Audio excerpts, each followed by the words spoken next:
రుణమాఫీ guide lines అంటే ఏమో అనుకున్నాం, గోల్డ్ లోన్స్ కంటే దారుణంగా ఉన్నాయి.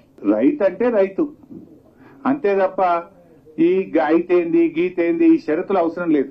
రైతా కాదా చూడండి.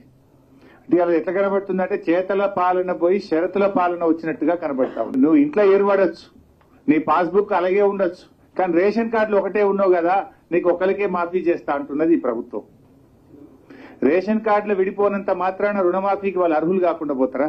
రైతులను మోసం చేయడం, రైతులను దగా చేయడం, నిజమైన రైతులకు రుణమాఫీ వర్తించజేయకుండా రాష్ట్ర ప్రభుత్వం ఇలా దారుణంగా రైతుల్ని మోసం చేస్తుంది. పంట రుణము అనేది భూమిని ఆధారంగా ఇస్తారు కానీ ఇంకొక దాన్ని ఆధారంగా ఇవ్వరు అని చెప్పి మంత్రి గారికి తెలిసి ఉండాలి.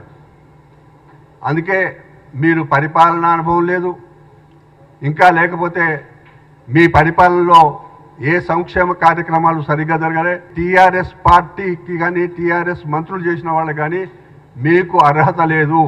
రుణమాఫీ విషయంలో మాట్లాడే అర్హత మీకు లేదు. జాగ్రత్త.